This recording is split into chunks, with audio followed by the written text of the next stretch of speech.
to steal something. Hello, beautiful people. And then, do you remember what I used to say? What?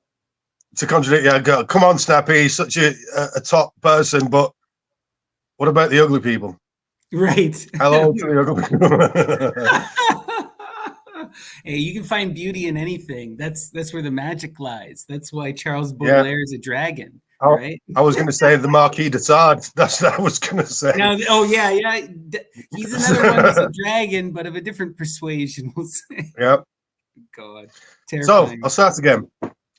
Hello, everybody. Welcome to this pre-recorded live stream that's not live anymore, but was at the time. I'm alive, and my guest here, Snappy, who's also alive. Good to see you, Ryan. Today, we're going to, in a disjointed way, talk about magic. Welcome, Snappy. How are you doing? Great. Wonderful. Happy to be here. Excited to talk Snappy. magic. Yep, Snappy is currently glowing. We can all see that. And I'm currently going because I'm just getting over the COVID. If this is a little bit disjointed and stuttery and a little bit me hugging a cup of tea, that's just going to have to be the way it is on this occasion. But welcome, everybody, to this strange podcast. So today we are going to talk about what the F is magic. Because even for us magic users, it's very difficult to put your finger on. Absolutely. The history of magic is so long and so confused and so secret. It's very difficult to extract the actual core of what the fundamentals of magic are and what indeed anthropologically people think magic is at the time, in use, as well as by academia in the current times, including myself, and I'm presuming Snappy. You know, we are both occult explorers, are we not? Absolutely. Yeah. So I think the best place to start thinking about this, as with many things, would be what is the popular consensus? What is the popular imagination saying about this strange art? What would you say? So when I was studying this in university, in anthropology, they have a certain view, and then religion studies has a certain view. And then the anthropological view is generally this idea of trying to affect change through supernatural means or through art, generally, right? So either some form of ecstatic prayer that can be internalized or externalized, or some kind of artistic ritual or artistic creation or painting or something that then leads to hopefully bring about a desired outcome. The earliest examples of this we would see would be cave paintings, right? Where it is that type of magic in the sense where I paint myself achieving a victory in the hunt and celebrating that, and then I go out and do it, right? And so that's kind of where anthropology is at. Religion studies gets into more of the practical stuff and is going to look at, okay, well, where does magic really set in? And how does it differentiate itself from something like prayer? And what we see really within at least the European tradition is magic is generally confined to otherness, to foreigners. That term magi, magic, magia, right? It comes from both Medea, the feminine rites, which by the male writers in the Greek tradition found to be strange and weird. And also they're referring to the Persians, right? Another weird foreign culture who's engaging in rituals that they don't understand. These are actually feminine arts. The Persians, by the Greeks and the more Western chaps, were seen as being really quite effeminate. Absolutely. And, we also get this phenomenon with magic of the creation of talismans, in variations of forms, so it's not simply art, but a lot of what scholars of religion get into are the physical objects of magic. So in the Mediterranean, the big thing was curse tablets, right? Where you would write, you want someone to be bound, by a certain deity, usually Hermes or Saturn, and you inscribe that in lead, and then you toss it into the ocean, or you bury it in the ground, Or you make a voodoo doll. We have lead voodoo dolls. What's kind of interesting is like that doll symbolism and then attacking the doll is like a universal, even though we associate it with, Yes. African American hoodoo and voodoo, it's really in all cultures around the world. Yeah, it's everywhere. I think sometimes because of the penetrating aspect and that it looks violent often, but sometimes you'll find that they're sticking nails in their eyes and stuff just to bind. So it might be a love spell, or it's not necessarily something evil or vicious. The most of the desires in people's hearts aren't actually evil, just selfish. Now, those are different scales, aren't they? They're on. It's actually the same thing.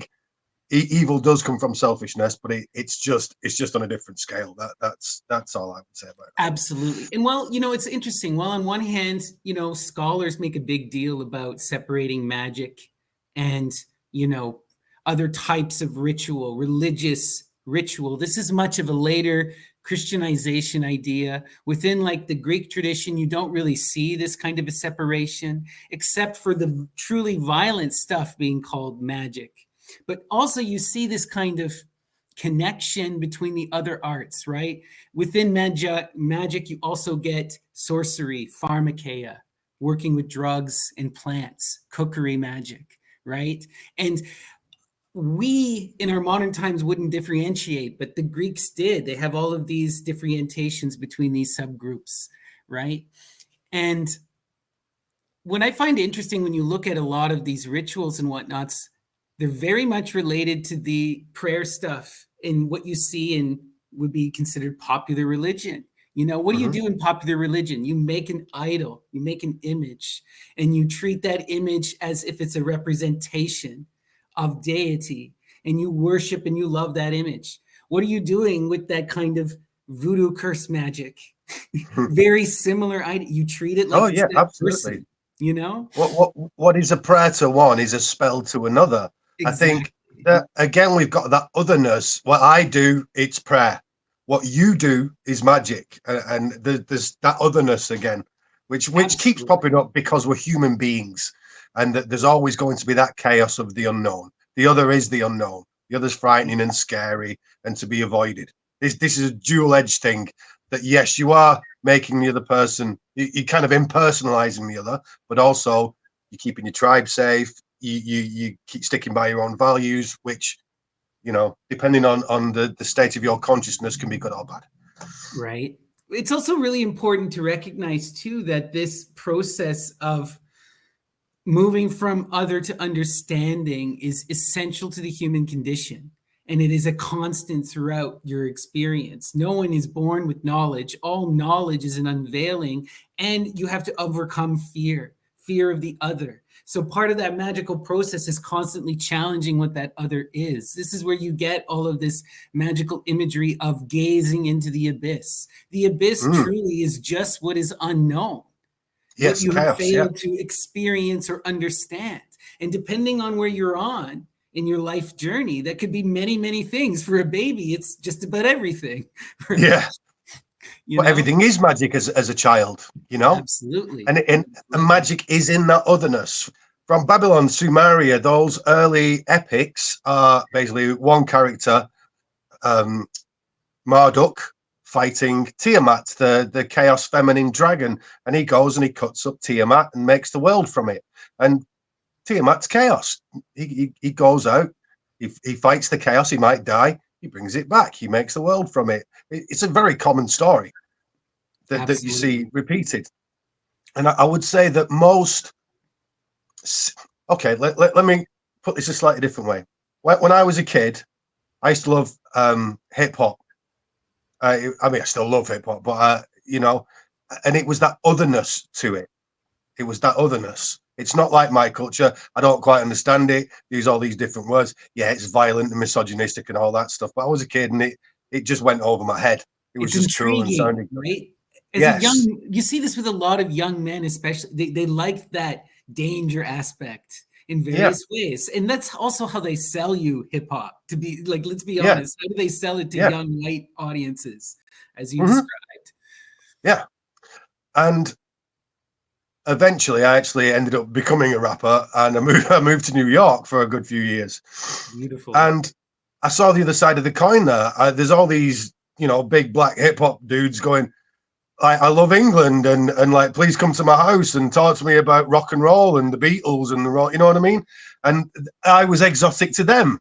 Right. So when you look at a lot of these magic systems, the Roman version of Mithraism pops in my head immediately, that it's this otherness, again, a Persian system. It's this otherness that makes it intriguing. It makes it exotic. It makes it worthy to be studied, because there's that foreignness and the unknown about it that makes it mysterious, and magic is a mystery.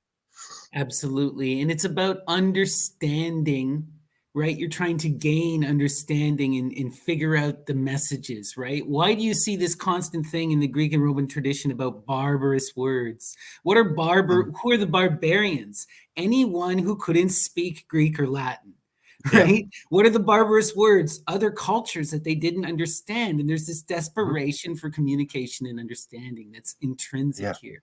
But I want to go back for a second, because you brought up that magic was coming out of women's traditions. And this is very, very true within the Greek tradition. And we see this in a lot of the myths.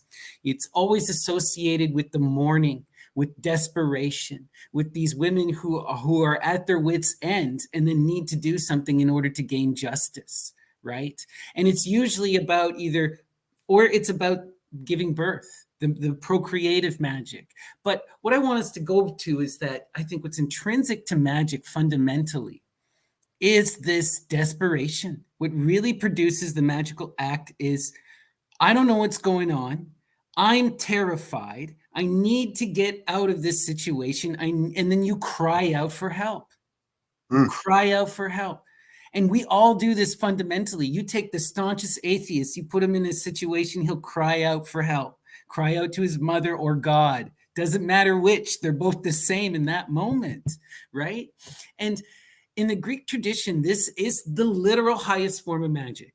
And just to prove it, what is the central thing that happens in the Eleusinian mystery? The great mother Demeter cries and mourns until the heavens descend into the earth and rip them open and bring her daughter back from the dead. Right? Mourning, that crying, that refusal to allow death to be the end literally reverses the fate of a person, Yeah, you've got nothing left. I must say, I internally, I have slightly ulterior motives for talking to you about this. Me and Snappy have been good friends for about a year now, year or so, maybe a bit longer. I don't know. I don't count these things. And we used to do a Snappy show together, Occult Explorers, and I was doing a tarot deck, and I burnt myself out. Now, towards that's why you've not seen me. Basically, I did a few other things just after, and I burnt myself out. And during those moments where I realized I was burning out, and the tarot deck that I'd made probably was going to fail on Kickstarter, I cried out. And I don't pray ever, never, ever, ever. And I did this one night, and then when I woke up in the morning, my prayer might have been answered, but I was in no state to do anything about it, because the first thing that I noticed as soon as I woke up, having remembered me praying the night before, just before I fell asleep, my YouTube channel had gone. Do you remember that? It was all. I do remember, like, you got hacked or something. I got hacked. I've got it back now, obviously, else we wouldn't be here. But I got hacked. And part of me is going, it's probably a message to start your channel again. And it's like, I've got my hands so full, and I'm so out of energy from doing 72 cards and all that time and all these episodes of doing things. I couldn't do it. I literally just couldn't. I had nothing to put on there either. All my videos were caught up on YouTube. So I started to. The reason why I got into all this stuff in the first place was an act of faith, and then magic happened to me, or I did some magic, or who knows. But I had many visions that brought me to you, that showed me everything that I needed to know in order to achieve something. And I spent the next 10 years trying to figure it all out and put my real heart and soul into it. And I'd felt that doing the tarot, it felt like I was also guided to publish the tarot. and I'd spent everything financially, physically, spiritually, was all put into that. It failed. My faith went. I lost my faith. Not in God, but in whatever the flipping heck we're doing. Right. You know, this, right? So, but as I look back, these things did happen. I did find you through a vision that I had. I did have the original vision that I had. Everything that I'd figured out in there turned out to be true. I don't need to go into it any further. However, I had in this burnout time, I've had a sure crisis of confidence in the whole thing. And why my purpose? Because right now, I don't have a girlfriend. I've had to move out of my last house. I've spent all my money. I've spent all my time. I'm 40 fucking 5. I might not look it, but I'm an old fella. And the future looks very bleak. What I decided to do was, I do know, not even believe, that what got me here and what got the knowledge that I have was to do with, it is magic. Obviously, the knowledge that I have is knowledge of magic. However, it was magic itself that got me to this point. There were so many not blind alleys, but impassable gorges that I was somehow levitated across by some unseen force, and probably my own willpower as well, that got me here. So I can't deny these things. So what I've decided to do is speak to people like you, Snappy, who I consider very knowledgeable indeed, and a good friend of mine, so I can speak to you open-heartedly. And by the way, obviously I've just been ill as well, so I am doubly exhausted from everything. what I'm going to do is use magic to get back on top.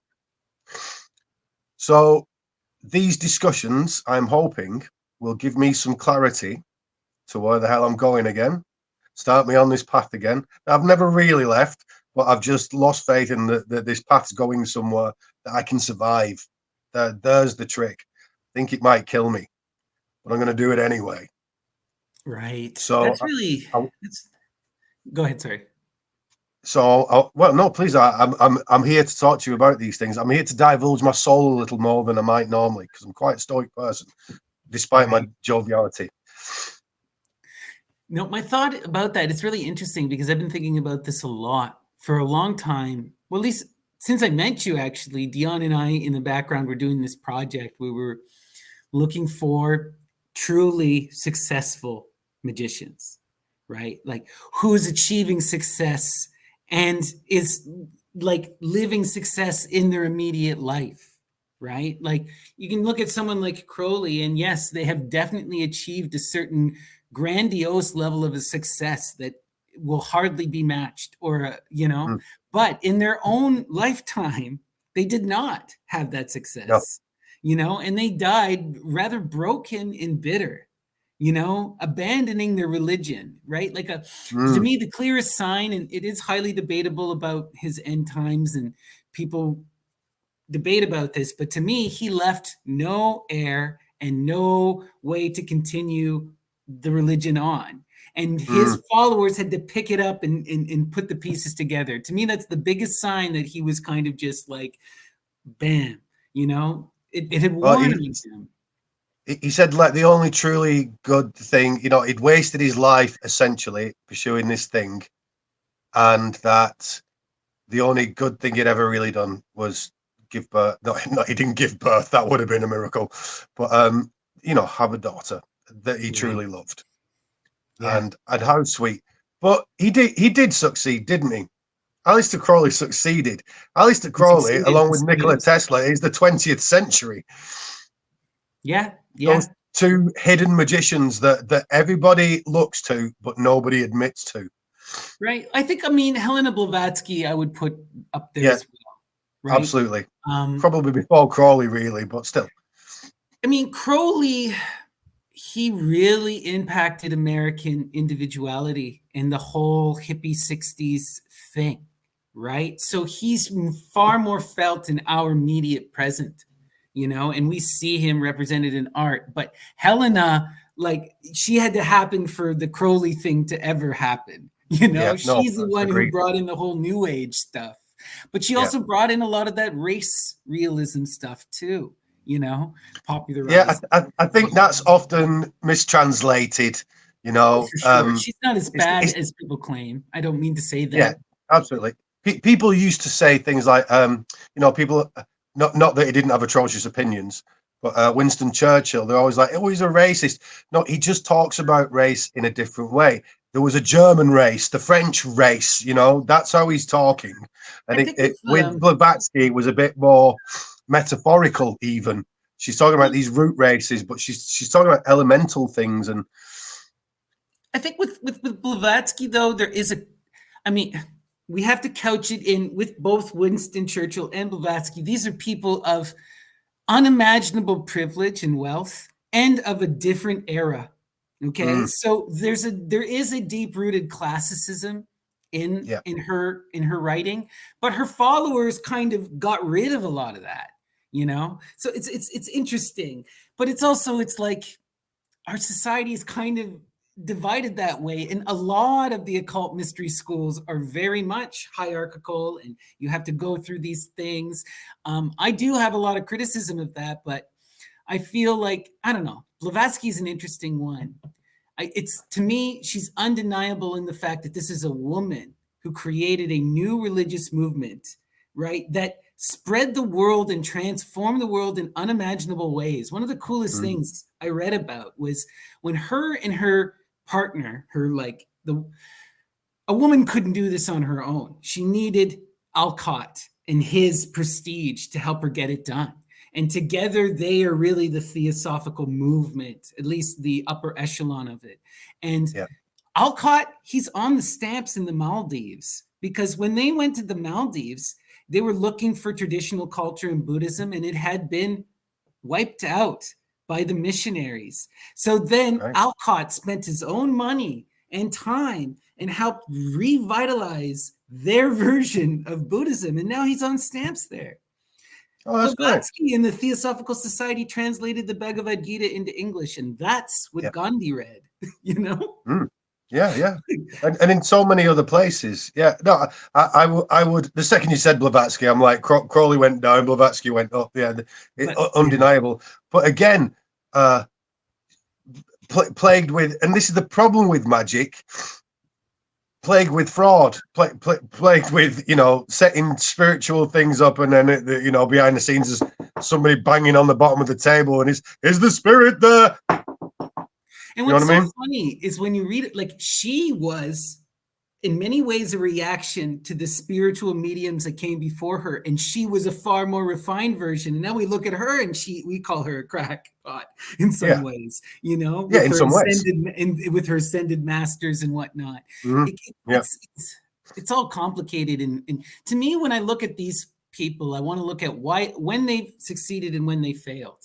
Okay, so I feel like with Crowley, it's very evident to me, because we see this represented in the mythology as well.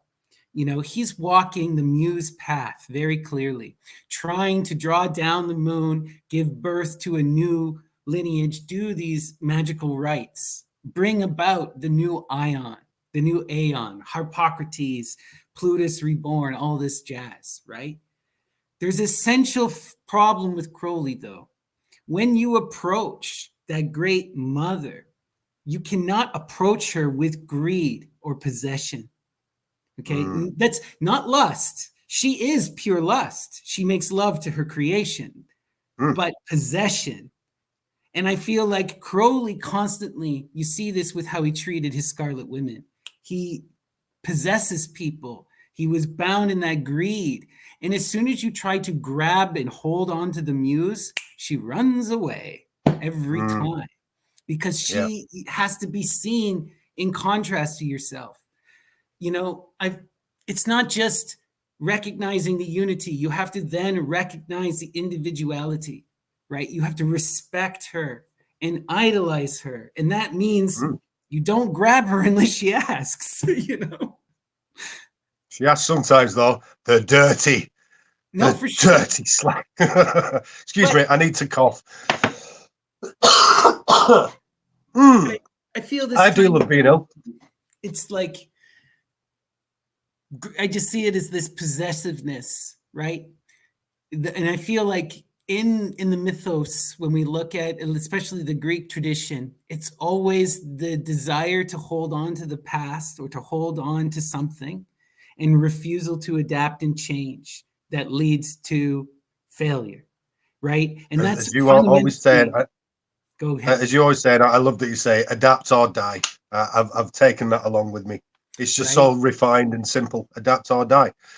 But with my own magical practice, I've taken this to a very intense place, because recognize first that with magic, it's all about telling a story. Who is Hermes, right? He gives birth, he is magic, and magic is in the writing and in the language. And what does he do? Is he gives birth to reason through speech, right? Yes. And what we are doing as magicians is about telling your own story, but you can tell whatever story you want, right? Like Lucifer, the devil, will give you what you want. But you got to be careful what you ask for. It's all in the spelling. If you are trying to get to the muse and you try to grab her, then you'll fail. You'll get right up close, and then you'll fail in the last moment, And I feel that's what happens to a lot of these great magicians. They come 90% of the way. And we've all been there in many ways. Yeah. You'll see the cycle in your own life numerous times, because it's about self-refinement in evolution. And human beings are naturally fearful and greedy. We don't want to change. We don't want to look at what's different. And we want to possess things and be rewarded, I wouldn't say I wanted to possess anything, but there was definitely, and it wasn't even a reward. What I needed was to be sustained. Right. And I felt like the contracts that I had made had been reneged on right at the end. That's how I felt. But as a good friend of mine said to me yesterday, you never know. Your house might be blown over, and you go, "Oh no, I can't go back there today." And then the day after, the swamp next to it, all the gas comes out of it, and then all the life around there has died from carbon dioxide poisoning. That night, and you were lucky. And I'm like, okay, yeah, it's a great story, but you don't know if it's true. I'm left somewhat bewildered, slightly hurt, and let down, and in a desperate place. Yes, that's why I am now. We're hopeful though, and willing and ready and recharging. Right. But go on, please. I'd love to hear it. I just when I hear you and what you're going for, I relate so hard at different periods of my life. And I feel about like when I was a young man, I had a very similar musical dream as you. And I also got introduced into chaos magic. I'd come back from India. I was completely disillusioned with academia. I'm like, I don't want to do this anymore. What am I going to do with my life? And a bunch of my friends came up to me and they're like, you're an incredible percussionist. You have this silly skill, you can snap your fingers like no one.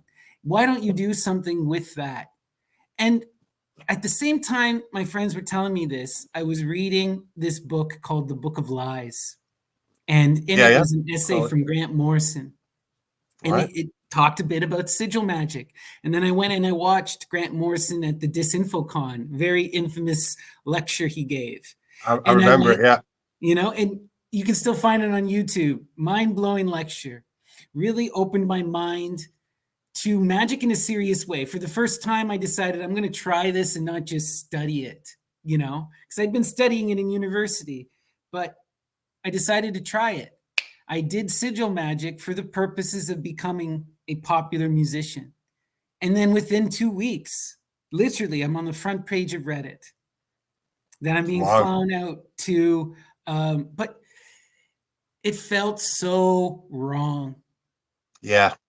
And so much shit went wrong because of it. I got incredible fame, but I was so anxious. And it also wound up disappearing as quickly as it came. you know? Mm. So it lasted maybe 2 months. I made a bunch of money. I got to do a bunch of commercials. I did a couple TV shows. So I guess more like 6 months. But Yeah. then I was unable to sustain that because of who I am. And also what I recognized is that I was fighting against myself. Okay? I am a religious kind of scholar person. Even though I Mm. went to India and I had this break with academia, that was where I was supposed to be. That's where the muses originally led me. I literally was able to go to India for free, for basically Wow. free, because of my own studying. But it never felt like studying. It felt like just pure joy, and Yeah. that's what brought me there. And then when I got back, because I was faced with ugliness and my own understanding wasn't reality, I couldn't deal with it at that time. My Mm. whole, I was looking for answers and I was expecting something. I had read all of these stories. And then when I went to India and you're confronted with the reality of a place like India, Of India, yeah. you know what I mean? And India is beautiful. India is beautiful. Oh, and the people are lovely, but also Exactly. India's ugly and a complete mess, and people It's are like awful anywhere else. It's like anywhere anywhere else. else. And what it But is what it's I'm just trying. turned up a little bit, and It's the weirdness is turned up. That's what it is. Well, because it's different from us. But what I quickly started Yeah. to recognize as I pursued religious understanding and connection through religious community there, it was the same as the Christian stuff I had ran from. The Mm. exact same in many, not ideology wise, but all of the stuff that I was running Trappings. from, Yeah. it had. And that Yeah. was a hard hit to me, you know? What you And found also, was human baggage, though. Surely it was the exactly. humanity of it all. It was the Yeah. humanity of it all. And it was such a, as a young person, I needed that. I needed to Mm. realize that people are the same everywhere and that, the answers are not going to come easy. And, No. because people are so fearful and so scared and so prone to wanting aggrandizement, you see the constant pattern happen in religion. And it's so unfortunate because I do see so much beauty in religion, but because the desperate and the fearful go there, it also attracts the worst exploiters. Mm. It's a Yeah. natural thing. And this you're going to find that in every iteration of magic and the occult as well. And Well, I mean, we all there's need the to be classic. careful, right? Yeah, I was going to say there's the classic image in the West of the broken person that healed themselves and became a shaman. That kind of an idea. We're all. I mean, humanity's broken. You go and find a successful person. I'll show you a broken person. We're Right. all the same, and there are very few lives fulfilled. But equally, there are very few conscious lives, truly conscious lives. Most people are going around like that, and just go to Absolutely. work or wake up. Fine, that's you. It's not for me to judge. It's difficult being a human. However, I'm not like that. As I know you are, a conscious person, and with that comes a terrible thing that you notice all the pain, and you notice that everything's very random and scary and frightening, really, and that you really don't know where you're going, and all those comforts you think you don't really have. Those can go at any second. Nothing is guaranteed, nothing at all. And Nothing. so obviously this is where I find myself at the end of my burnout, Right. which I'm here. You can hear I'm still burned out. The key big shift that I learned from that whole experience, right? And what I recognized is that the music and whatnot was always personal to me. And it was something that I did as an expression of myself in a very mystical way. And now the music has returned to that and I'm fulfilled in it. And I'll Yes. do present it sometimes on my channel, but I am never going to make an album and sell it. It's like I'm never going to go down that path. It's not who I am or where I'm going. I have to do what makes sense for me. And this became a big thing. It's about recognizing your freedom and also recognizing the synchronicity and the flow. It's that middle path again. a big problem for me as a young person was for so long I wanted to resist what the universe was pulling me towards. You say I have to be this, you say I am this person, fuck you, I'm not that person. I do my own thing. And it was also how I was raised. You know, my dad is a staunch atheist and engineer, a very intense individual, and I was raised that way. So when the universe tries to pigeonhole me, I took it as pigeonholing. But meanwhile, every time I flowed with the universe, it always went better. It always turned out great. You know, very philosophy of Pisces, wouldn't you say? Yeah. Pisces, everybody's two fish pulling in different directions. One's going up towards the North Pole, the other one's off east, or where I think it's east. Yeah, going east and just going on its own. And one's like Luciferian. That one, the east one's a bit Luciferian, and the north one's a bit Christian, not Christian, but you know, a bit more godly, as it were. So the big shift that happened for me in my magical connection was, instead of trying to do will-based magic, where I'm trying to like create art that is then going to influence other minds or influence my own subconscious or the universe, it became about connecting to that inspiring agency, right? That the force that is greater, that what I call the muses, you know, and pursuing after that and looking for the synchronicities and looking for the guidance. And that's when things really popped off. That's when I found Dr. Ammon, and it literally confirmed everything I'd been doing, you know? Yeah. So obviously, you know my story somewhat. It's kind of the same for me. I would say mine's a little more 50-50. I'm definitely going to, as you call it, the Muse for information and inspiration, but also under my own will. I'm kind of both fish, as it were. I just don't know what to do next, Snappy. That's what it is. I'm going to try and get the tarot deck going again in March next year. So that's not failed completely. It's not failed till I fail. However, what my path looks like in the future, you're a bit more feminine. I'm not exactly a blokey bloke, but I do like masculine things. Right. You're the martial arts guy. You would never see me doing that. Yeah, do you know what I mean? But I've been learning Tai Chi recently, which is about as feminine as you can get in the martial arts. Right. Pursuing my Qigong practices, I've got quite deep into the energy stuff because I realized that's a connective tissue between what people consider magic. I've just been, you talking about Hermes before. I'm just finishing the Hermetica, reading it properly. Like I just couldn't sleep at all last night, and I was getting as far as Asclepius, which is like the last bit of it, the last chapter. The rest is in Greek, this bit's in Latin. And just before I got to Asclepius, I'm thinking, you know, I'm reading this, I'm getting it's very repetitive, the Hermetica, because it's a collect, like the PGM, it's a collection. It wasn't written as one thing.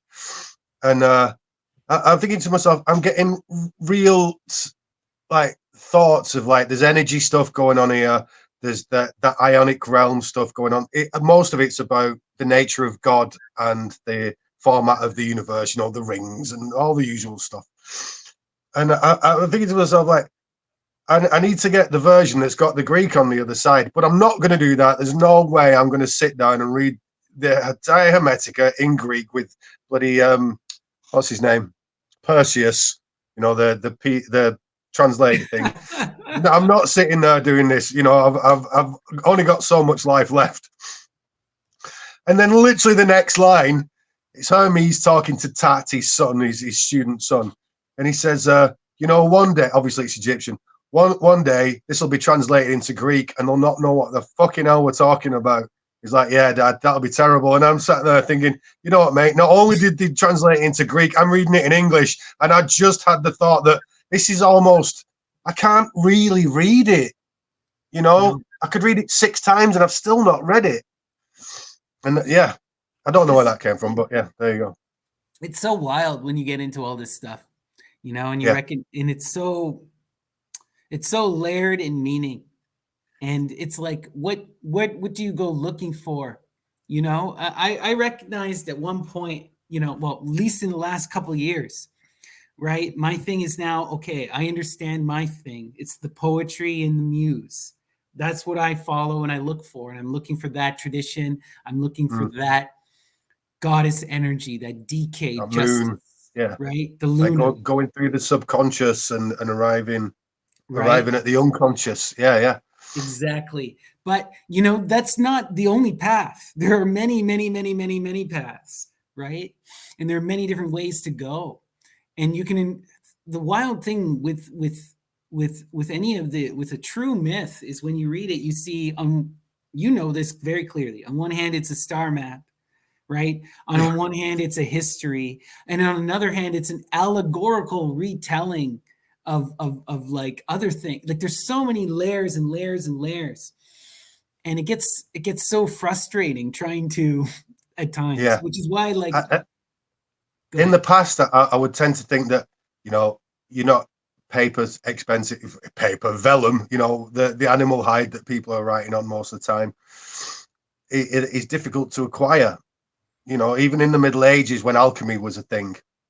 You know, you're lucky if you get one emblem or one alchemical text and you sit there and you study it every night. That's all you've got. And that's what these things are designed for. It's not designed for modern Western minds that or modern Western living where, you know, you get up, you go to work, you got to do this, you got to look after the kids, clean the house, service the girlfriend. You know what I mean? Go and find 10 minutes to find for yourself. It's also, it's like we can't understand the mindset in many ways because we are so much in our own individuality and we're in our own culture and we're so far removed. Like, for example, okay, I've been really lately getting into the Aeneid in a serious way, not just reading the Aeneid, but reading commentaries, going through Yeah. it with Perseus, you know, Yeah. through the Latin line by line. And what you start to recognize is that it is 95% Homer. Right. 95% of this text is Homer. And I don't mean like literal, but what it is that the imagery and the metaphors are all the same. And it's purposefully done. And this is part of the reason why Virgil is celebrated, right? Because he is imitating Homer. He is using that type of verbiage and that metaphoric language, right? Where it's like modern people read this and go, why would you imitate another person's style to the point of obsession? And they're like, because this is an epic, and an epic serves a purpose about creating a national story. And if I want to create a national story, there's no one better than Homer, right? Mm. And it shows that lineage. You often find it the same in art in ancient civilizations. What does Egyptian art look like? In fact, let's forget that. What does Canadian art look like? Ooh, well, you know, there's so many forms, styles, variations. I mean, almost infinite just in Canada. Now you Right. go to Egypt, it's not like that there. You go to medieval England, it's not like that there. No, there's a school, there's a lineage, you're learning how to do something. And there's a reason for these things. These things have been worked out by all the generations. For example, Egyptian hieroglyphs might look somewhat very basic, and why are they always in profile? Well, there are reasons for these things. That fat profile is for reasons it is getting at something holy. It just somehow looks holier than there are very few deities that look forward in the Egyptian tradition. Happy is one I can think of. That little troll looking guy. Yeah, With a Bess, right? yeah, best, yeah, same dude. Yeah, so there's reasons for these things. When I was reading the Hermetica, I'm going, this is very Plato. And then I'm thinking, what was that earliest text what's the earliest European text that talks about basically the descent through the spheres of reality? Forget what it's called. Derveni Papyri, I think. I think you're right. Yeah, Deveni. Yeah, that's right. Trust Snappy. Uh, it's exactly the same stuff. That lineage of the gods and descent to earth is exactly what's going on in the Hermetica. And then I'm hearing God is the good. God can't be anything but the good. I'm like, this is Plato. But is it Plato? Is it Pythagoras? Is it some dude before him? Does it go, you know, is it Homer? It could be Marge. There are no new ideas in many ways, you know, all of No. this stuff. Like, this is another thing is we need to recognize like the genius of humanity has been present since the dawn of humanity, Yes. you Yeah. know, and so much of like just because they didn't have the tools and technology, or they haven't made the discovery of later iterations of humanity, doesn't mean they're not the same level of intelligence. Yeah, You know, absolutely. right? So We haven't changed fundamentally the human no, physiology, and we haven't almost evolved. all of these texts are about you. You know, Yeah. as you just said, it might seem like on one part it's some kind of mythological history, in another way it's what's going on in the heavens, but guaranteed that heavens is a map for your body again. So it just keeps cycling round, and it's always about something else. Well, one project that Dion and I have been working on for a while is looking at the dragon tongue, trying to understand what these chakra-teres, these magical symbols that occur in the PGM at the Temple of Ephesus, the Ephesian grammatata, right? There's the Belaphrontic letter. There's all of these mysterious letters in the Greek magical tradition. And also in the later European tradition, in the Egyptian tradition, they sharing these same letters. We're like, they're in Agrippa, they're everywhere. Yeah, they're everywhere, right? And so we're trying to like get to the root of what this is coming from. And there's just so much that we're starting to recognize that has been lost or obscured.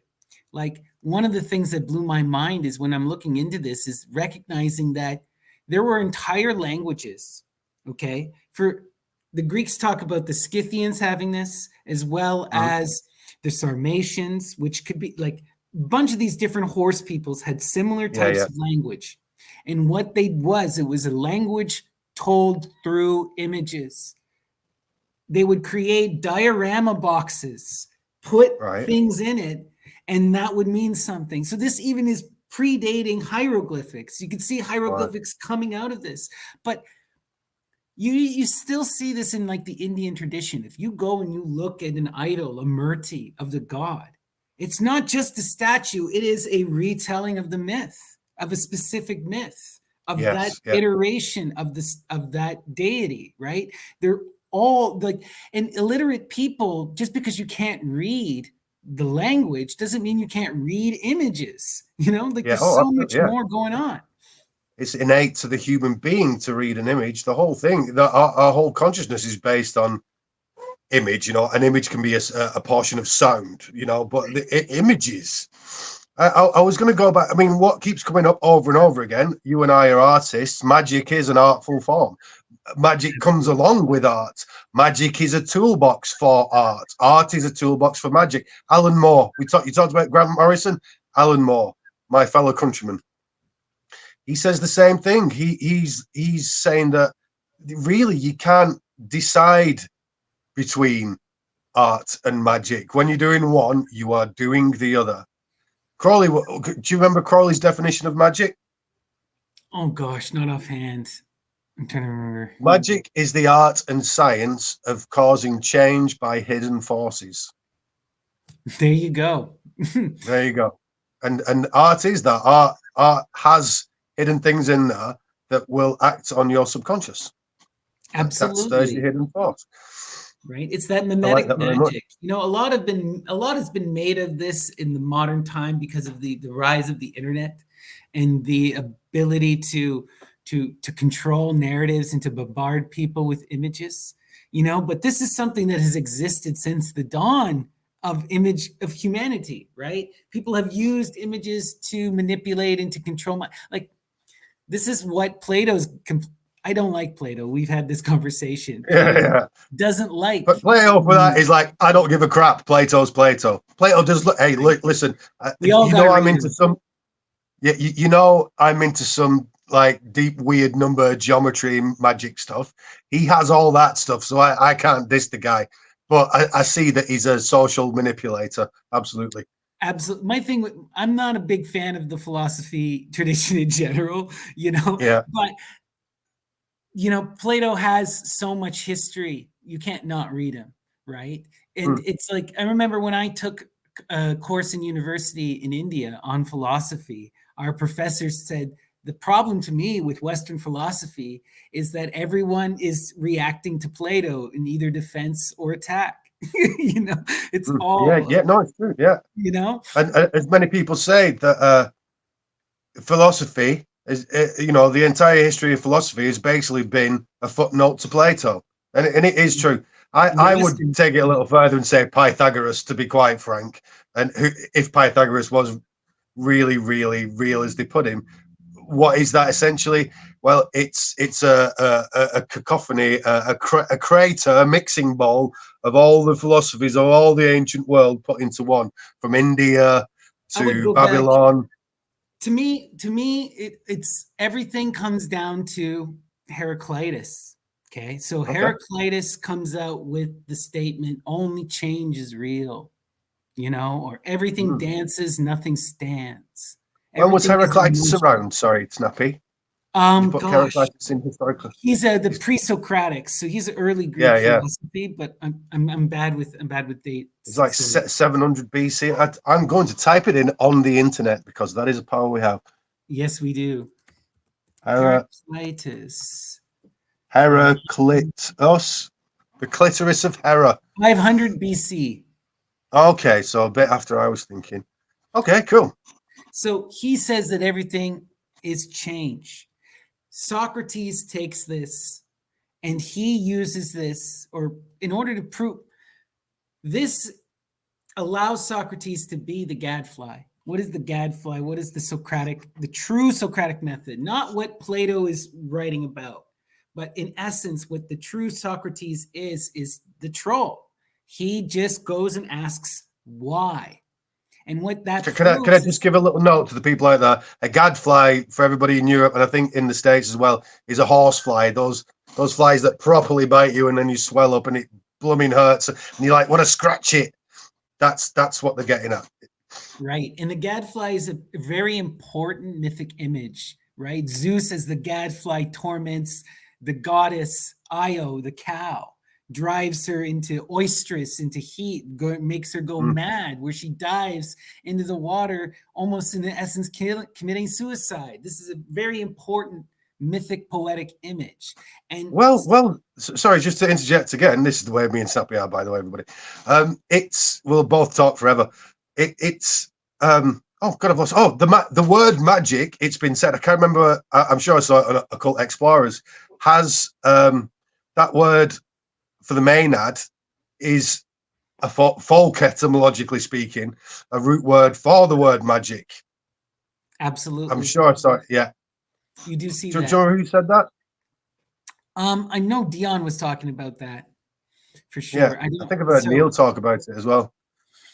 But yeah, the thing here is that Socrates is basically then, if everything is changed, then nothing is static. And so in our limited perception as individuals within reality, there can be no absolute truth.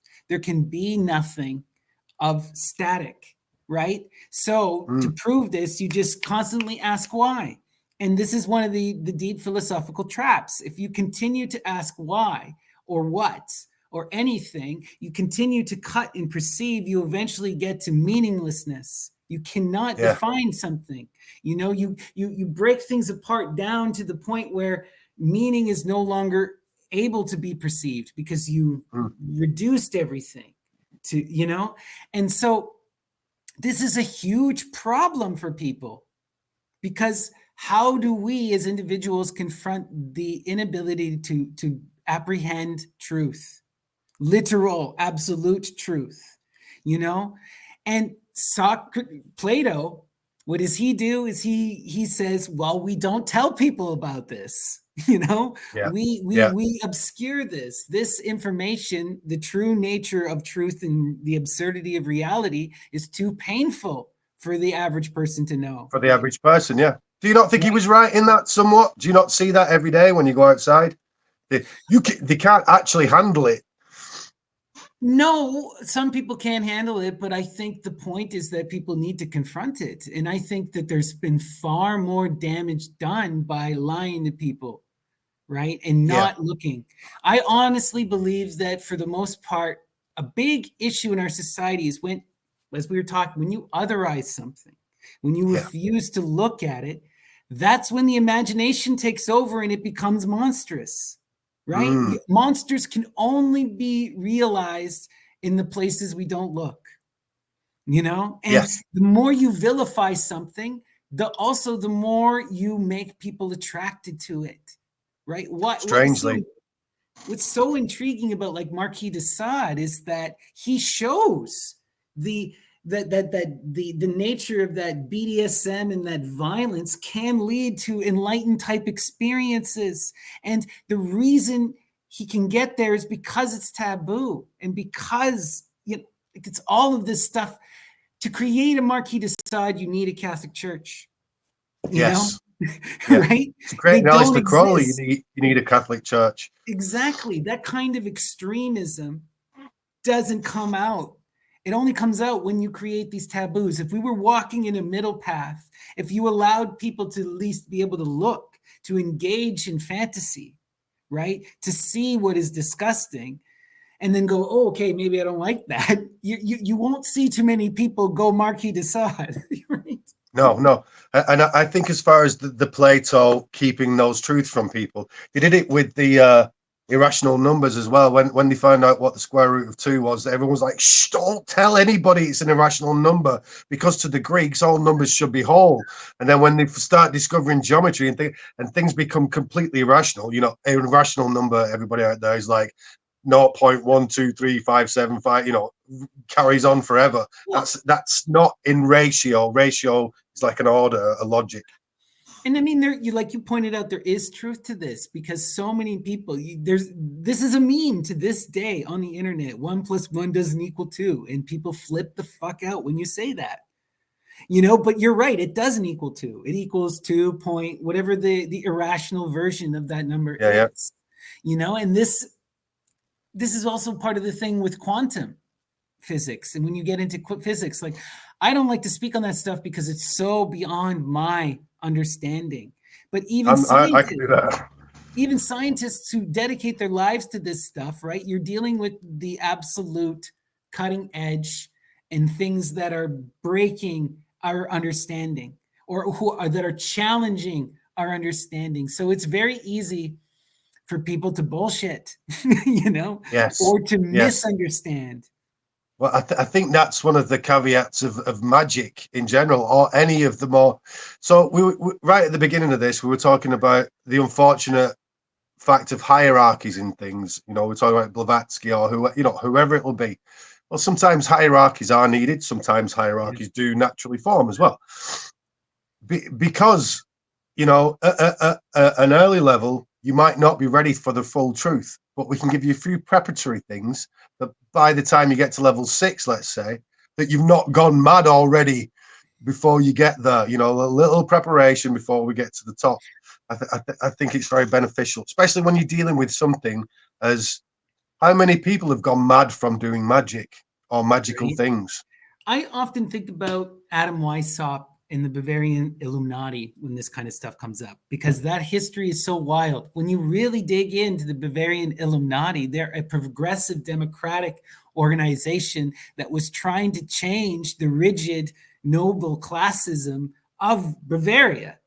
And they were doing it through a series of hierarchical illuminations because, if you grow up in a Catholic world where nobles are god kings, telling people all of a sudden people should have the right to vote and women are equal is the most radical stuff imaginable.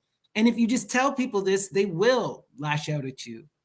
I don't like to consider myself a radical, but I've been in rooms having conversations with people where my natural compassion makes me a radical, just because of how others have been raised in the culture that they're in, Yeah. And it's like, I don't know. It's you're right. It's such a complicated thing. And it's what we see though with the Illuminati, which is also very telling, is that the nobility destroyed it, smashed it into oblivion, and then turned it into the biggest boogeyman imaginable. Yeah. Twisting what it actually was and what it was actually about. And this is a constant.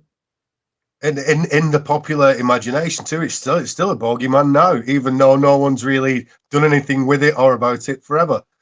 Right? When was the Illuminati disbanded? Do you remember? I think it's like 17th century. Let's look this up here.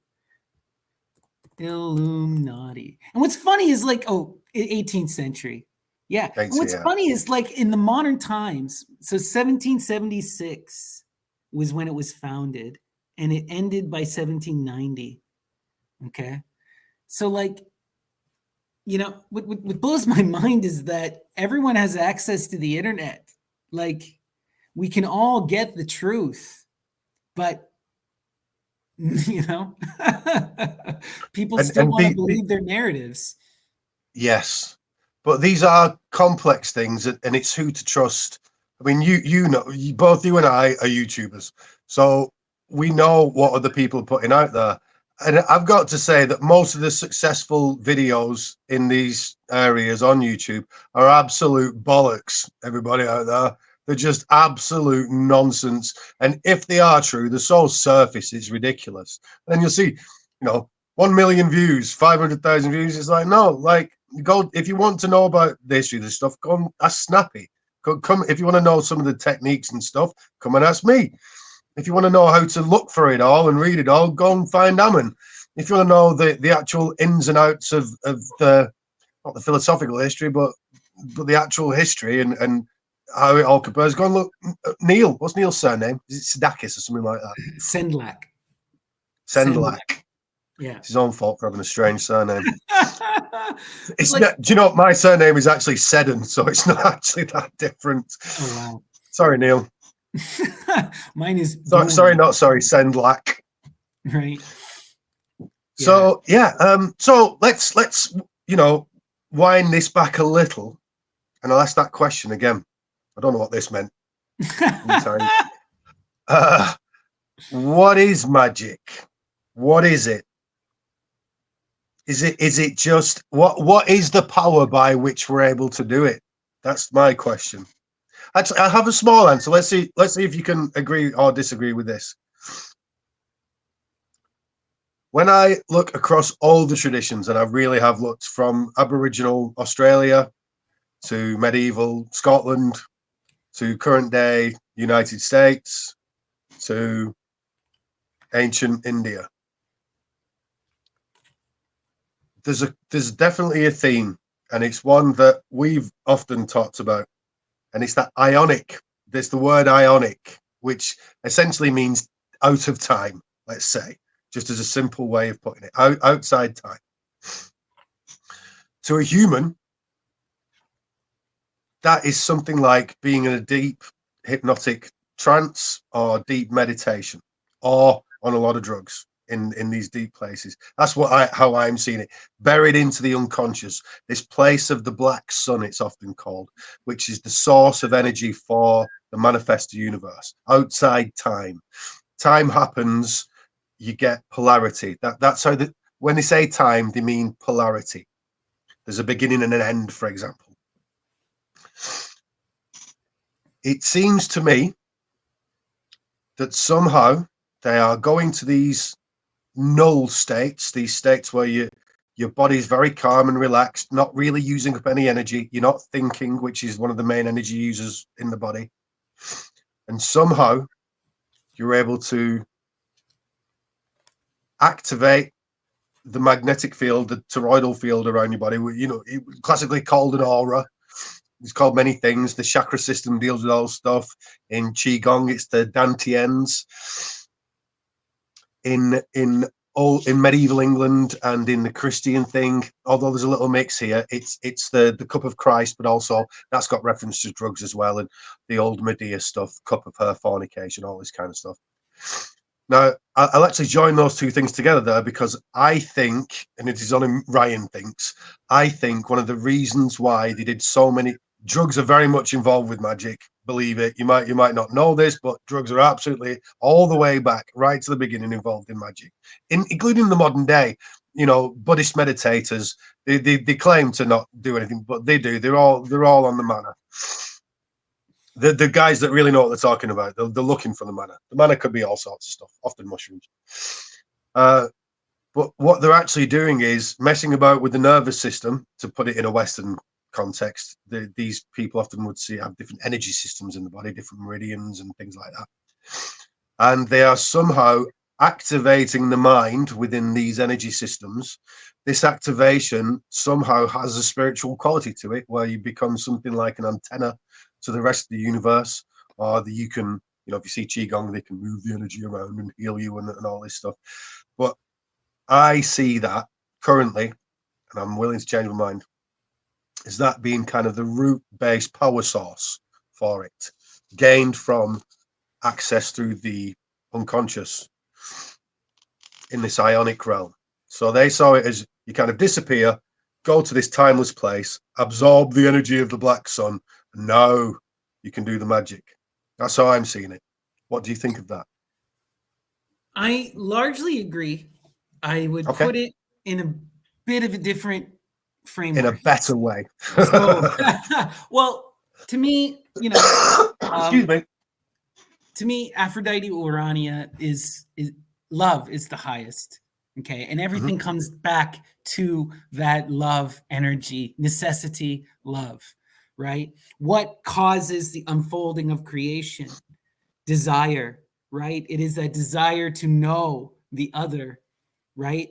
And it is desire that is the fundamental act that causes any movement. And all magic is movement within this realm of time, right? And what you're of time, right? Because you can only have movement within time. So yes, sorry. But what happens, right? In order to have the unfolding of time, in order to have creation as we understand it, that Phanes has to be ripped apart, right? He has to pursue creation via the genitals, take that leap into descent where he's disintegrated, But if you look at the Greek imagery of this, right, we know that story of Zagreus, which is the son of Dionysus, who is given the throne of Zeus, but he's distracted by the spinning top, the toy, and he pursues the toy. And when he goes to pursue the toy, he's ripped apart.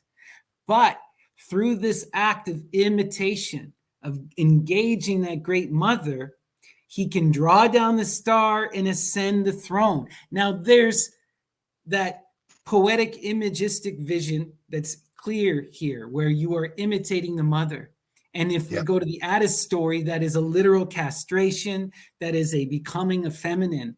But if we look at the magical etymology of these words, ascending the throne and drawing down the star is smoking marijuana. It's getting ridiculously high, right? Yeah. And ascending that mountain, so you go, like you're saying, into that place of no thought, no time. You enter that. I'd see that as being the great mother. Would you? Yeah. Okay. Yeah. So and by what it is I see is okay.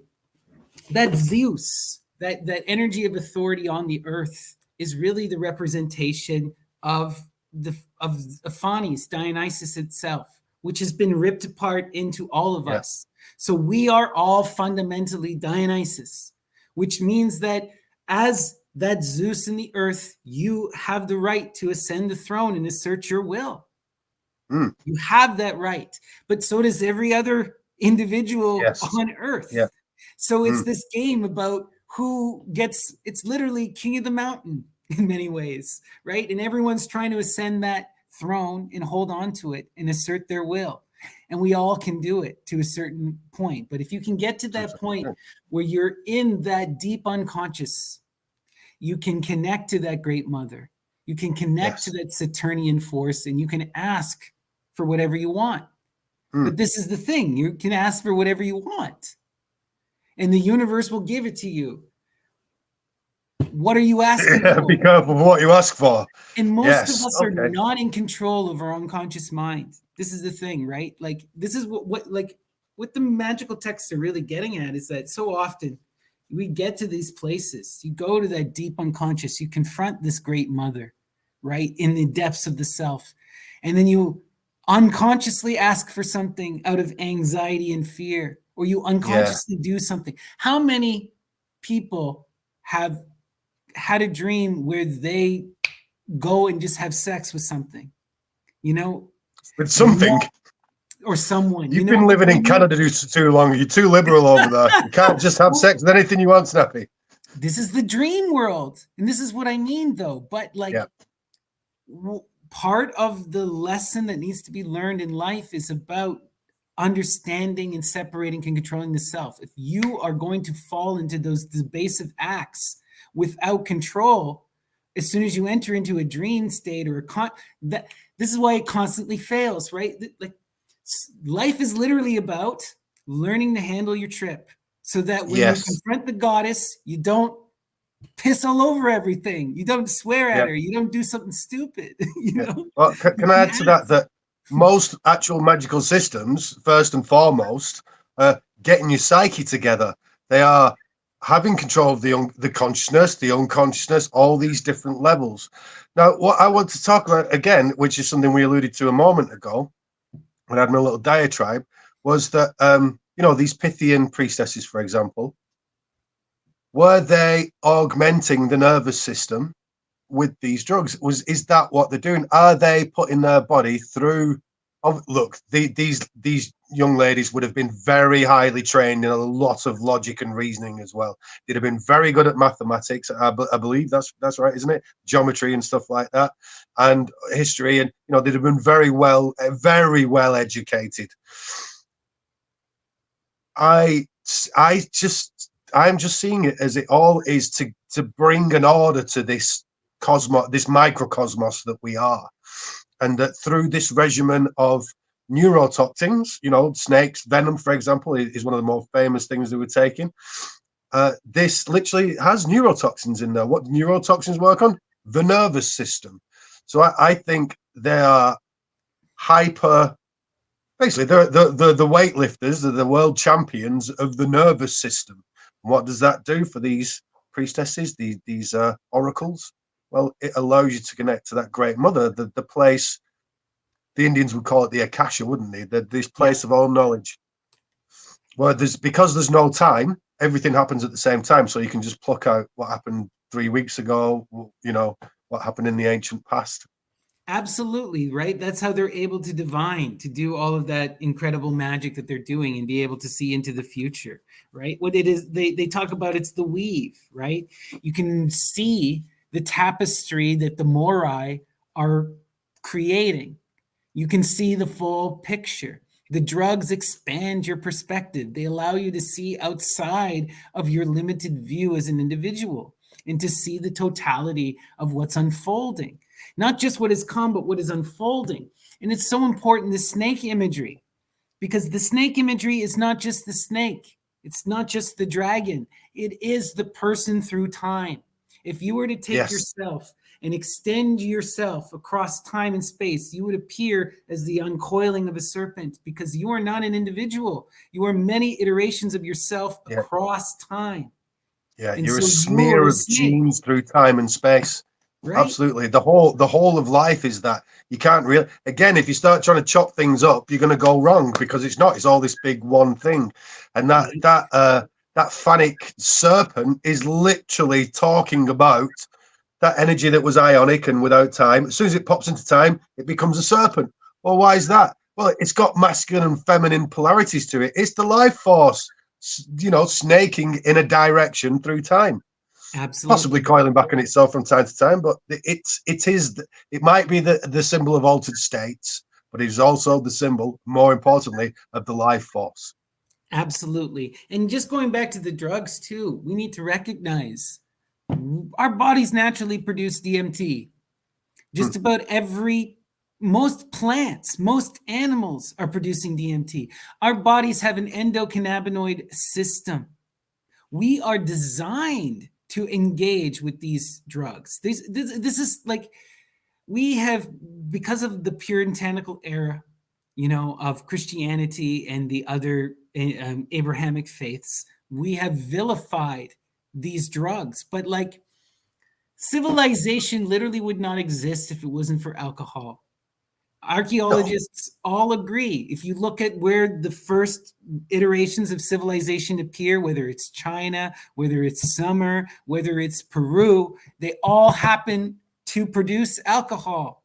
Right? Because I've got to give it to the Christians, though. They do love a bit of booze, the Christians. Some do. Yeah, and I would like to say as well, though, drugs are hidden very much in Christianity. Drugs are very much hidden in Islam. It's, you know, Oh yeah, but it's an the elitism prophet about went up that. to heaven on the back of a bloody mushroom. You know, it's you see him as like a, you know, a donkey deer kind of a creature with loads of red back and white spots on its back. It's an amanita mushroom. And Is to what it me, is. you know what? It's like always look at what these religions are most fearful of and what it's always a narcissism of small difference. I believe Muhammad was drinking sacred Dionysian wine. Yeah. Why else would he have the insane prohibitions against alcohol, right? Why do they Well, hate the pagans so much? Because they're the same. And you see this within the Jewish and with the Christian traditions Jews. as Yeah. well, right? Like, Yeah. and you even see this with the Olympian tradition displacing the ancient Chthonian tradition. You know, it's like Well, all that's religions why do Saturn's this. put one back. Yeah, Exactly. Saturn's got like a stone sickle. It's going Stone Age, everybody, stone tools. It's so old. Yeah. And when you look at all these old religions, actually, like the really old paleo religions, they're all worshipping time. They're not Yeah. going, oh, the sun. We're not worshipping the sun. We're worshipping the stations of the sun. We're not worshipping the zodiac. That's time. They're always going on about time. This is the most ancient religion. I love that. Absolutely. Absolutely, right? And there's also that strong monstrous feminine that comes out of the ancient Mm, past. We see this, right? Where the Olympic versions are constantly vilifying and reducing the feminine to these extreme monsters. And when we read the Greek historians who are like, yeah, those probably wasn't an actual Medusa, it was probably Amazonian women who were yeah, priestesses, right? yeah, yeah. It wasn't actual snakes in the hair. They had dreadlocks that were literally bound with wax made from snake poison that they Mm, then mm, coat their arrows with. And now we yeah, found this hair, these dreads from priestesses that have been dug up. And this has been yeah. confirmed, you know? Hmm. So it's like we see this religions and it always happens when religion and state comes together in order to create an authority and to establish the empire. It has to Yeah. vilify the others and create a new solidarity, you know? And because of these cycles, because of indeed that phonic snake that was the polarity. Look, we live in a kind of dualistic universe, really, when you examine it. Well, it's certainly down here. That look, if it's gotten very matriarchal and everything's going a bit wrong, and now we need to go, then it's going to go patriarchal, and then that's gone a bit weird recently. So now it's going matriarchal again, and then it goes out. This is just existence on this earth. This Absolutely. is just how it is. Well, and then we look at, right, what are the myths always about? They're always about overcoming this because, like, we have Mm, the cycles. You got, right? Saturn gets dethroned by his son because he refused to give up, right? The throne, because he refused to embrace change. He turned mhm. tyrannical and had to be dethroned. And now we're Yeah. seeing the myths tell us that the same thing will happen with Zeus, Yeah, Zeus is paranoid about it. Yeah, right? And then Zeus goes around eating his kids too, right? But what happens? Athena is born from his head. And what is that? It's the combination of masculine and feminine in one feminine. form that overcomes the limitations of the previous forms. They're like, look, the feminine fucked up, the masculine fucked up, right? So now we're going to do an amalgamation of the two, Athena, right? And Until that's that also fucks up. that's also what Yeah, Harpocrates is supposed to be, or Plutus. It's yeah, this idea that absolutely. Well, this is go ahead, the famed middle path right? from The Kabbalah, golden, from Buddhism. This is the middle. This is the look. That way is polarized. That way is polarized. How can we get away from these two poles? Well, you can only go down the middle. It but we just so also happens that see it's very difficult to do because we do beyond it. live in a polarized universe. And we also see that middle path often becomes usurped by that Apollonian force that turns Saturnian.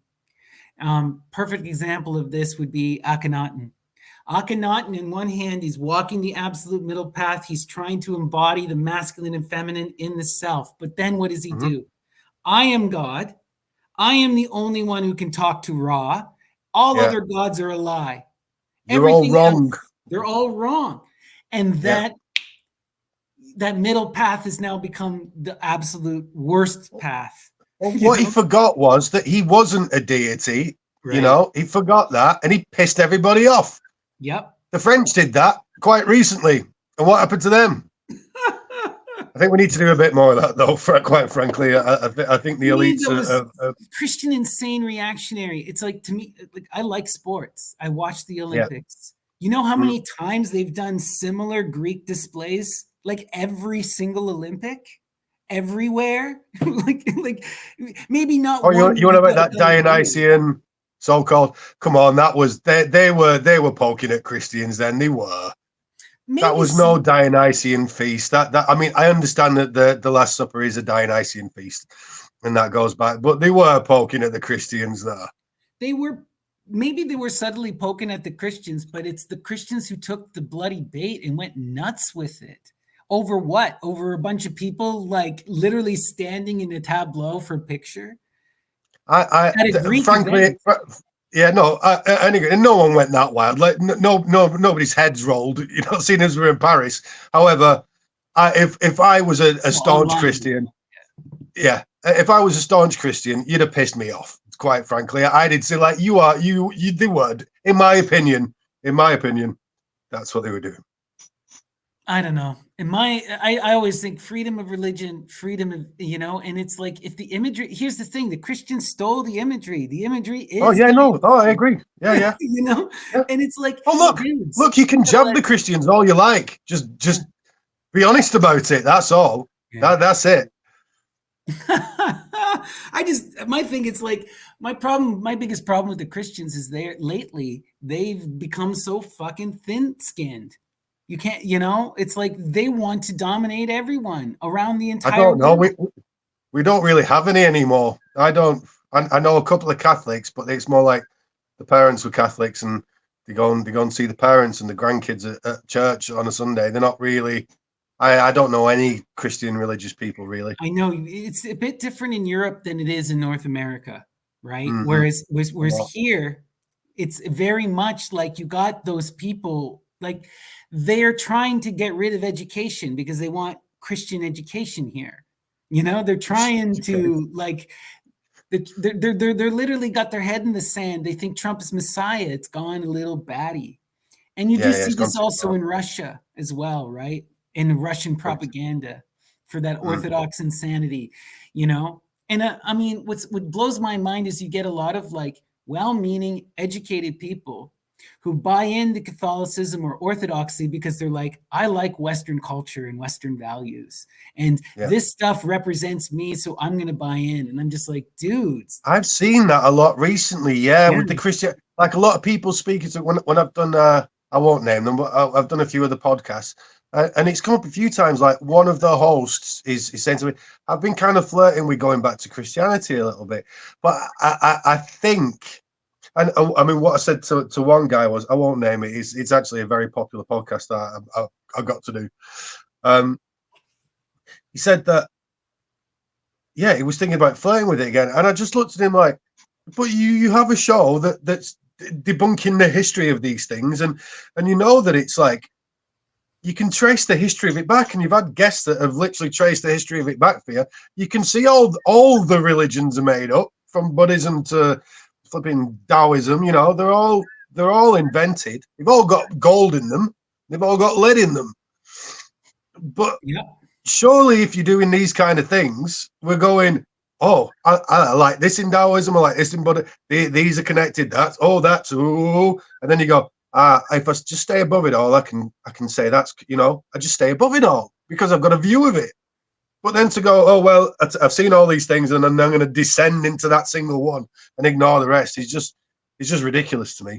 It is. And to me, you know what it is with a lot of these people? I don't know the person you're talking about, but I've talked to several people very similar. It's Joe Rogan. I got to do the Joe Rogan podcast.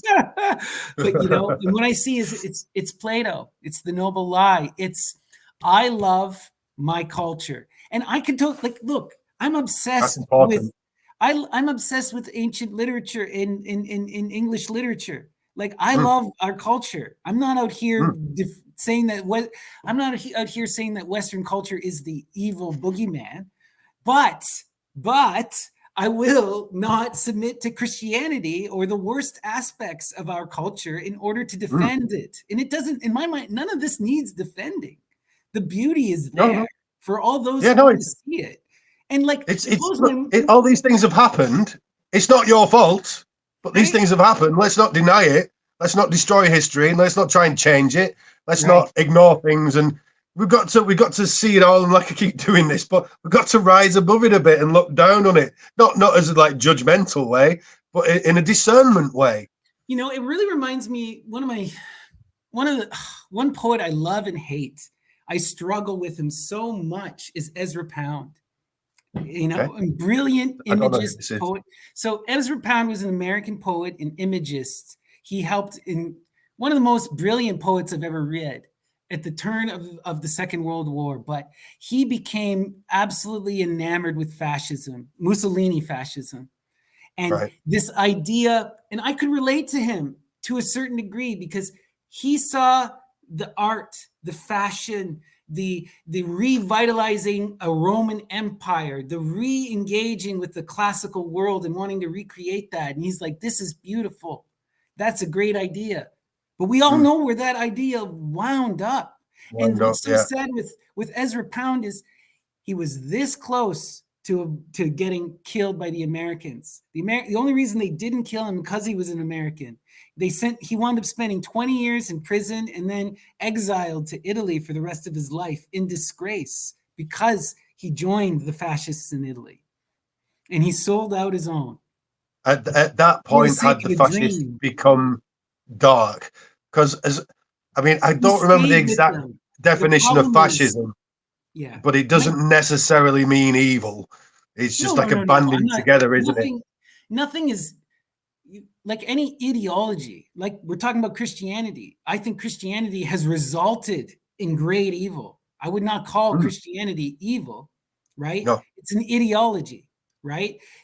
No one signs up, even like communism and fascism. I think if you were to follow any of these ideologies to their core, it would result in horrible stagnation. But no one joins an ideology for the stagnation. No. They all fall into this greater ideal, right? We want a strong nation. We want a strong culture. We want to revitalize Rome. I can fall for that. There's beauty there. The problem is how you get there. And what happens with Ezra Pound is he stays. He never once reneges. He stays right up until the end, and the Americans arrest him. And it's like, dude, you stayed even after the chambers were found, and you were defending them, and we're condemning Jewish people right up to the end. Well, that's when ideas have become ideology. Yeah, right. In ideology, there's something of a casting in stone because you join a club. Stop joining clubs, everybody. Stop joining cults. And also, this is what I love about. I had somebody. So we have. Oh, sorry, I don't want to engage with political stuff. My thoughts was a political one, but there's something I'd like to say about English culture because somebody had said to me, an English person, actually they were Irish, who can't see the wood for the trees, right? But they said to me, "What is English culture anyway?" And I thought to myself, well, I see what you're saying. She was in reference to other cultures around the world. Now, she's a bit of not ignorant, but she's not a well-read or well-thought person, and she's quite frankly being insulting to me. But I was cool. What English culture is the Anglo culture, the one that you share in, the Americans share in, the one that England itself gifted to the West, is a culture of individualism. Now, we have it a bit more in England than they do in the States. You find people in England dress very differently, or everywhere. We all dress very different. Our interests are very different. The guy next door, he fixes a motorbike every Sunday. He's covered in filthy overalls and he fixes his bike on a Sunday. That's his church. He's going to church that Sunday and he's going to go and do his thing. Whereas I'm up doing martial arts on a hill somewhere from the East, but that's still my culture. It's a culture of individualism and allowing that individualism. That is English. This Anglo culture that's been spread around the Anglosphere. That's the culture. Agree. I would absolutely agree. And I would say, though, it's grown even beyond Anglo culture, even though that's where it originated. And it's now become hyper. I feel like this individualism that we see around the globe has become hyper realized through the advent of the internet. Because, you're talking about how everyone is an individual and can pursue their individual interests. Well, that has been hyper realized with the advent of the internet, when I was younger and interested in magic, there was nowhere to go. I had to, but then when I discovered the internet in my teens, there was everywhere to go. And I could pursue that interest. I didn't have, we were talking earlier about things like fashion, so much of fashion in these ancient societies, art, the way that they did everything was determined by their community. They all agreed and they created, like you said, a system, and they informed each other. They told them what looked good. They told them what looked bad. And we do have that to a point. Like England, you saw the birth of subculture, right? This is just true. Punk, skinhead, all of that stuff first started in England, and then it spread everywhere else. But it's really these microcosms where people create a culture around art. But even those, that's accepted by the whole. I mean, obviously there's always resistance, but the point is, you do you, mate. Yeah, come on, show us a little bit of what you've got. Oh, I don't like that bit. I like this bit. Okay, let's take that and run with it. And that's what the culture is. It's a culture of small communities, subcultures, as you put it, allowed to do what they want to do. You're not told how to dress. People are allowed opinions. Oh, I can't stand those fucking hippies. You know what I mean? You're allowed that opinion. I don't like the way the hippies dress and smell funny. Fine. But also, they are still tolerating the hippies. They're not going after the hippies. They're not stopping the hippies being hippies. This is this Anglo culture for me. So when you go around the rest of the world, it's a lot more monofilament. This is my thing, right? Like, if you're going to have that individuality, then you got to pursue what you like and leave the stuff you don't like alone. You don't have to like it, but don't be a dick about it. Let other people live their lives, right? Yes. Just, and there's plenty in this world that I find offensive or don't like. And I just don't, I don't listen. I don't listen. It's not worth it, right? No. But I'm not going to be the one to stand on the soapbox and say that's disgusting. I just go, that's disgusting. I'm not for me. Yeah, it's not for me. And that's the end of it. But I feel like so much is also with the internet and this current kind of what we've seen, though, is there's some people, you and I are very strong individuals in the sense where it took me a long time to get to this point, but I've reached a point in my life where it's like I've recognized my own freedom and I do whatever the heck I want. And I pursue what I like, and no one's going to tell me different. And I'm happy. But that takes a strength of character. And you see this with young people. Young people, they don't know what to do, and they're looking for someone to tell them what to wear, what to think, right? And they look to the internet, and then they get radicalized, or they get sucked into things, or they wind up being a hodgepodge of shit and have no understanding of who they are, because rather than do the work of sitting and listening to the self, they're just constantly consuming media, and they go, well, I like this and I like that and I like this. And they use that to define themselves, Yeah, like that. It's like, oh, he's popular. I like what he likes. He's popular, trying to achieve something exterior rather than trying to go, oh, I really like that. I think I'm going to take a little bit of that. Right. Yeah. Which is where I have a bit of a problem with this. It seems to have come from the States, but this cultural appropriation idea is like that's just ignorant of how culture works. I understand certain cultures might hold a lot by certain practices, but this whole whoever's doing the cultural appropriation, I know it's linked to a certain race that we might be involved with, but I just think that's ridiculous. If cultural appropriation's true, then and you don't want us to do that anymore, you need to dump plastic, all your electronics. You need to dump the language. You can't have straight hair. You can't wear a night. It's just silly. There is a legitimate conversation to be had here, but what we're seeing is that it's become ridiculous, right? Yeah. This hyper try to to put everyone in their own boxes and respect everyone, to the point where now you're vilifying and you're attacking people who are just enjoying art, and that's silly. Yeah. But there is a legitimate thing. Like, we can all look back at someone like Elvis, and we can see how he took advantage and ripped off other people's music, made $1 billion, and didn't credit.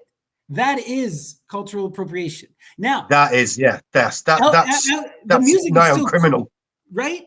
And those people have sued, like, and people have gotten paid, but it took suing, right? Like, you know, so that's legitimate cultural appropriation. I agree. Yeah, I totally agree. A young girl in her bedroom who's lighting a candle and doing doing Kabbalah, and then some Jewish person comes and is like, oh, you can't do that. You're not of that culture. You're not of that race. You're being a colonizer and an appropriator. Come on. This is just some person in their bedroom. Yeah. And this is how art works. Everything has to be in exchange too. I had a really good conversation with this magician, sorcerer, artist named Gas Boucher. And he worked in Africa and did a lot of work in Africa. And he felt weird about, because he was really inspired by a lot of that African art and wanted to incorporate it into his own art. So he went and he talked to these African artists in Angola about this. And they're just like, look, it's an exchange. I take from you, you take from me, and we're both better for it. Just say what you took. Say where you're inspired from. Say what is meaningful and make it your own. Don't try to do what we're doing. Run with it. No, I agree. Totally. And that's what's beautiful. So someone like Gas, you can look at his art, you can see the clear African influence, but it's an influence. And he's not out here claiming he's an African shaman doing their traditional practice, you know? No, I totally agree. Yeah. It's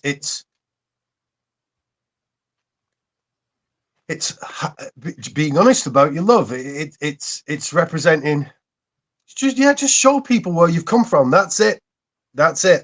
I've come from here. I'm from all this African chap, taught me all these really cool things. I'm not quite doing what I'm doing my own version of it. But if you want to know where it came from, there's your guy, his top guy.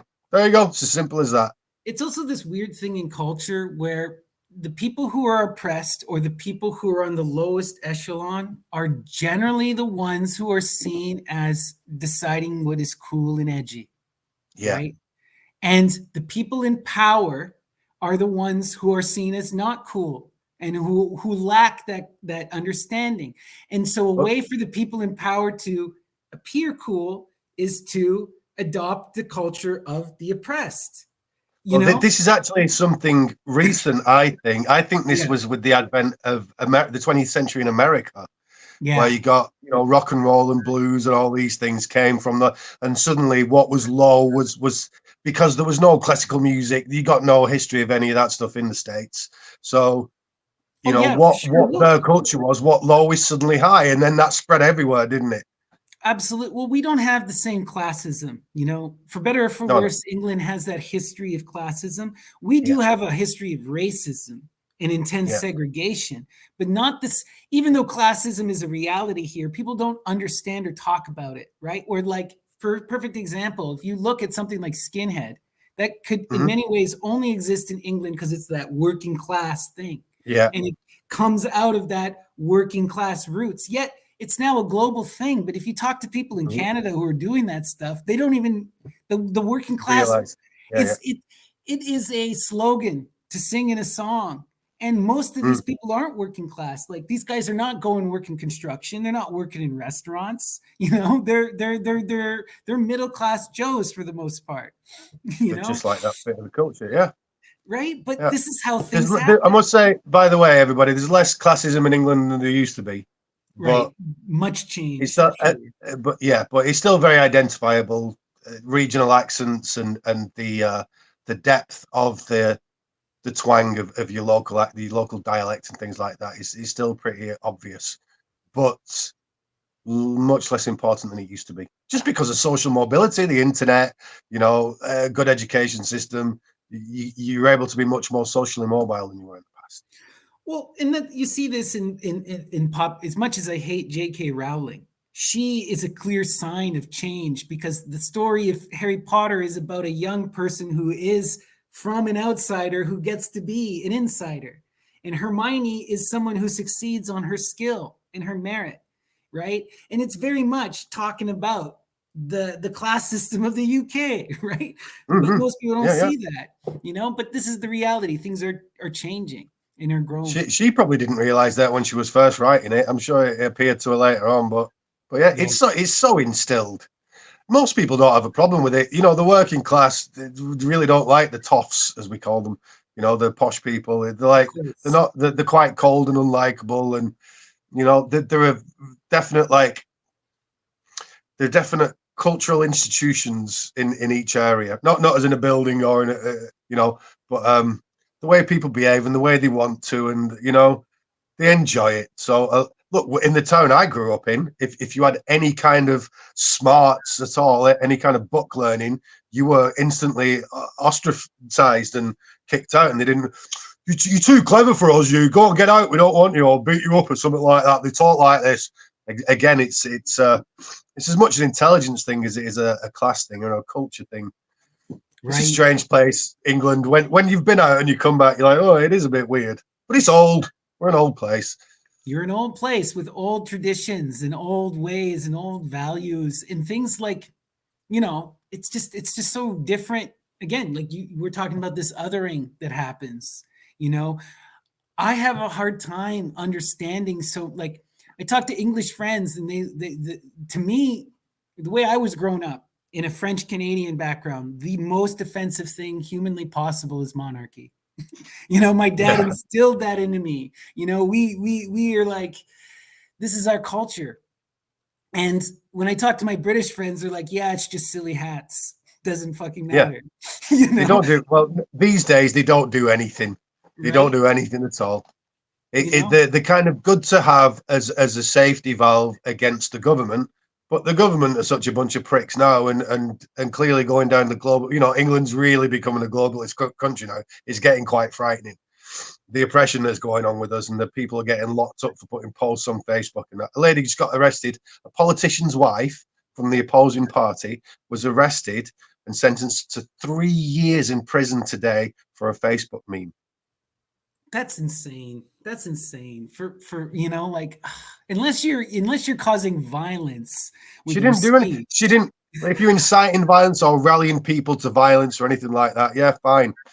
But it's that's silly. It'll turn around. It'll turn around again. These things always come in swings. Well, you know, one thing I've noticed though in our globalizing world, like on one hand, we do need to globalize in the sense that we are on a finite planet. We need to work together and compromise. You know, but you know, there is this washing away of culture that happens, okay? And it's like, go to major cities. Toronto looks like London, looks like Shanghai. Why? Right? And you know, and everything winds up being this homogenization that happens. Horrible. And it starts in the big cities. Yeah. Well, ultimately, the current globalism has the value of control put over the top of it. That's why we don't want homogeneity. I value other people's cultures. I like to go to the other cultures. You get to know yourself better by what you're not, for a start.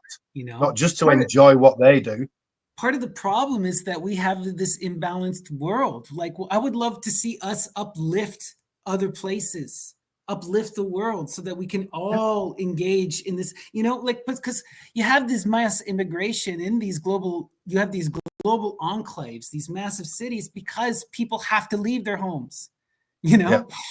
So it's like, it's such a complicated issue. It's like, if we were just more, I don't know, it's crazy. We're going way off topic.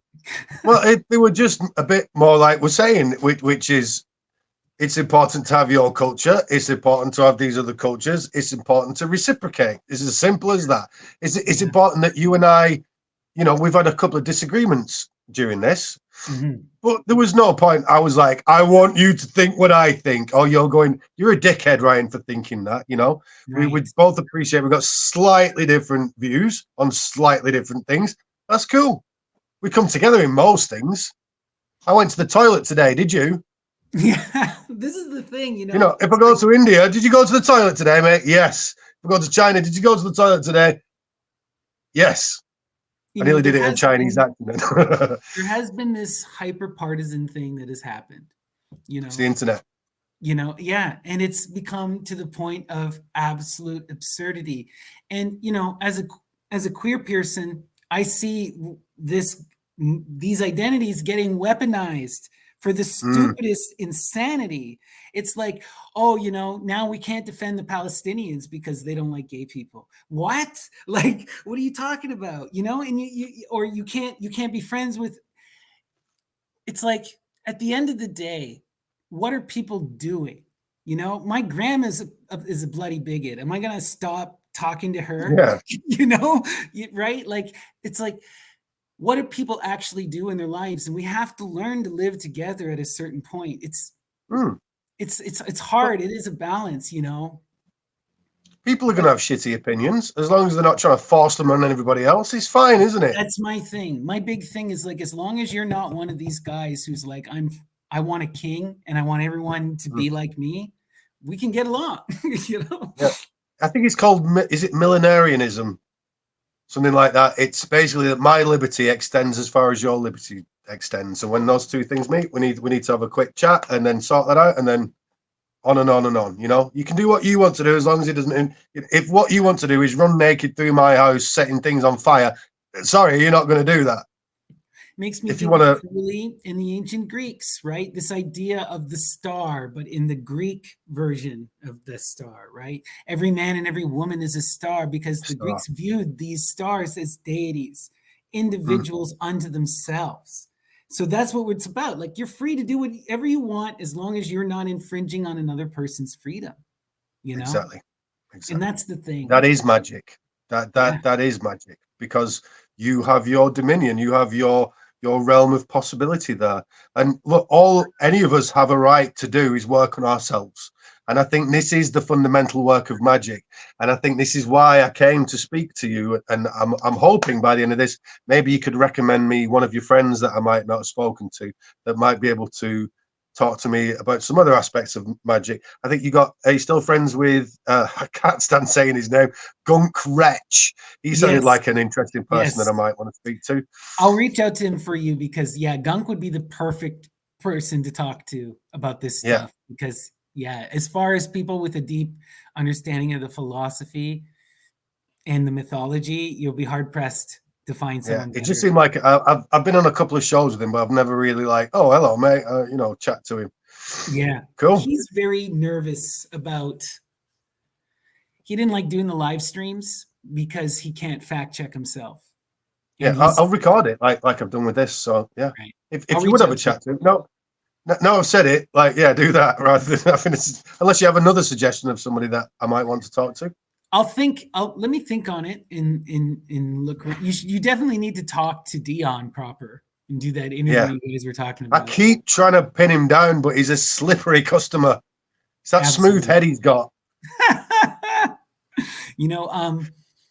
There's my buddy Gandhi, would be really good to talk to. He's also got a smooth head. Yeah. Most of my friends have got the smooth heads, right? They're, I mean, there's a bunch of scholars that I like to recommend.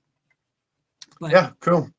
When I think about with the magic stuff here, going back to our central theme and just talking about that, exercising of the true, I feel like the real magical path is that dual, it's all about that great phrase by the Pythia herself, know thyself. That's what it's about. Know thyself. Yeah. And knowing thyself, you have to know the universe. To know the self, you have to know the universe. They're tied part and parcel. It's the one and the many. You have to understand the unity and the separation. And it's about fulfilling your perspective and adding it to the whole, right? Every individual is valuable. And we only get a tapestry when all of ourselves are combined together, in that great weave, in that great unfolding. It's both, That sounded like the perfect place to end this. What a great quote for the end. Well, Snappy, it's been too long. We'll have to do something soon again. I'll certainly do that podcast for you if you want to, and get me back on the Occult Explorers. I miss you guys. But I'll get in touch. If you will get in touch with Gunk for me, I will speak to Dion personally. Thanks everybody for tuning in. I know we obviously talk a lot about different subjects here, but they were all definitely related to that central theme of what is magic, from what actually is it, what do people think it is, to the actual fundaments of it, which would be things like polarity and the cycles and the swings and you and the subconscious and all this nervous system energy stuff and the drugs and your personality and the art, most important. Well, I must say it's given me a little bit more energy in my heart, Snappy, doing this. In that, literally in that last 10 minutes, I just felt a little life come back to this dying ticker from my recent difficulties in life. So thank you. You know, I mean that from my heart. I love these conversations, Ryan, and always appreciate you taking the time to have me on your channel. It means the world. And yeah, we'll talk more about that presentation you want to do, and we'll have you back on Occult Explorers. It will be lots of fun. Wicked, bro. Nice one. Right. And I'll message Wretch. All right. Excellent. Thank you for that. Enjoy the rest of your sunny day, as it appears over there in the States. Whereabouts are you exactly? Everything. Whereabouts are you exactly? Sorry. I'm in Ohio. No, the exact address. I'm going to send people around. In Ohio. Cool. Yeah. Rural America. Nice one. Yeah. Yeah. Wicked.